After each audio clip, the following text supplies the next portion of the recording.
स्वामी आने वाले हैं। वो कहा? हाँ, मैंने उन्हें भोजन का आमंत्रण दिया है। रेल यात्रा के दौरान हमारी भेंट हुई।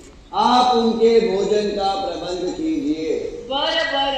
मैं जानता हूँ आपको मेहमानों की खातिरदारी करने में बड़ा आनंद मिलता है।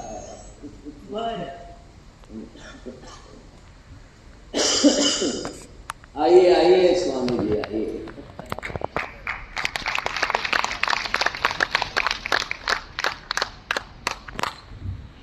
आपका घर बहुत सुंदर। स्वामी जी, आपके पावन चरण इस घर में पड़ते ही इस घर की सुंदरता बढ़ गई है। आप विराजिए विराजिए स्वामी जी। स्वामी जी, पड़ोस में ही मेरे मामा का वाड़ा है। उनका सरनेम मिंचूकर है, इसलिए वो वाड़ा उन्हीं के नाम से मशहूर है। आप जितने दिन चाहे वहां आराम से रह सकते हैं।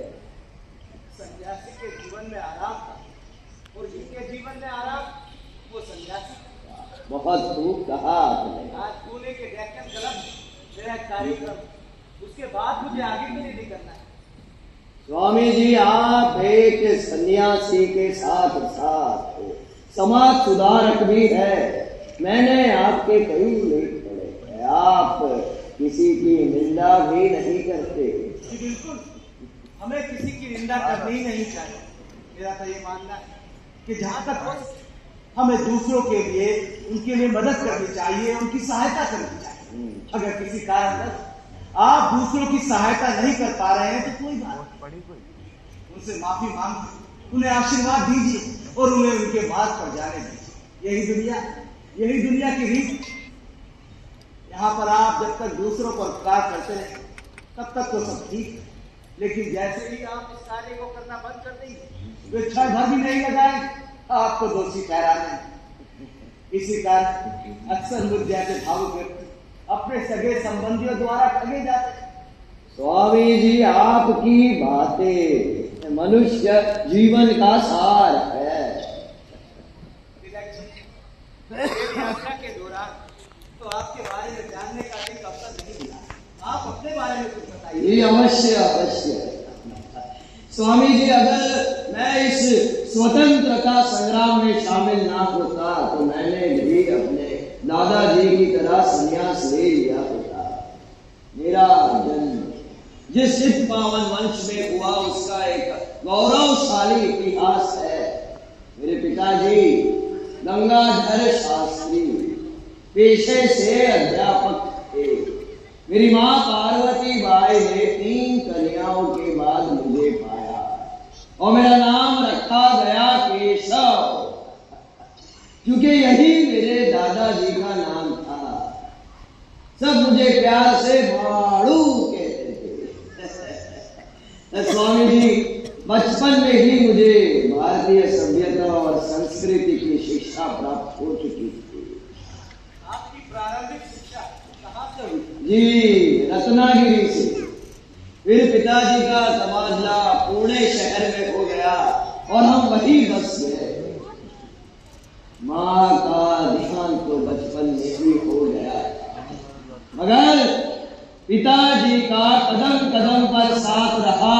उनकी शिक्षा रही कि हमें हर परिस्थिति का सामना धैर्य से करना चाहिए। उन्हीं की दी हुई शिक्षा पर मैं आज तक चल रहा हूँ।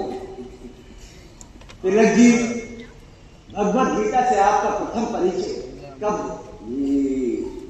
1872 जी, 1872 में जब मेरे पूजनीय पिताश्री अंतिम रोग से पीड़ित होकर बिस्तर पर थे, तब मेरी भेंट भगवत गीता से हुई। भाषा विभूति नामी भगवत गीता की मराठी टीका से काफी मालूमात हुई। स्वामी जी, उस समय जो मेरे मन में चाह उत्पन्न हुई थी वो अंत तक बंधी रही। मुझे दुख होता है कि उस समय जो मेरे मन के भीतर विचार थे वो मैं आज की पीढ़ी तक नहीं पहुंचा सका। आहो,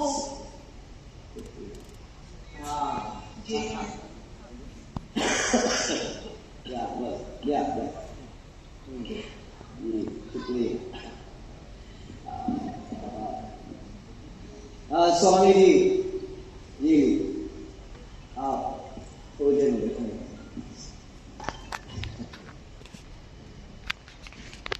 आपके अनुसार भगवत गीता क्यों कही गई? जी स्वामी जी, मेरा ये मानना है कि गीता गृहस्थी चलाते चलाते जो लोग थक जाते हैं उनके समय बिताने के लिए नहीं कही गई है। और गीता का सार मेरे मुताबिक ये है कि मनुष्य कार्य करते करते मोक्ष को प्राप्त हो जाता है और उसे कैसे कार्य करने चाहिए यही गीता में लिखा गया है। जी बिल्कुल ठीक कहा। फिलहाल आप क्या कर रहे हैं? ये फिलहाल मैं सरकार के 124A, हाँ जी 124A कानून के खिलाफ आवाज उठा रहा हूं। सरकार ने ये स्वतंत्रता की चळवळ को दबाने के लिए जानबूझ करके कानून बनाया है। इस कानून के तहत वो किसी को भी जेल में डाल सकते हैं। हम सब इस देश को प्रेम करने वाले, इस धरती को मां का दर्जा देने वाले, हम सब देशभक्तों पर यह सरकार राष्ट्रों का इल्जाम कैसे लगा सकती है? तो फिर आप इस कानून के खिलाफ क्या कर रहे हैं? कि हम इसे रद्द करने के लिए आवाज उठा रहे हैं।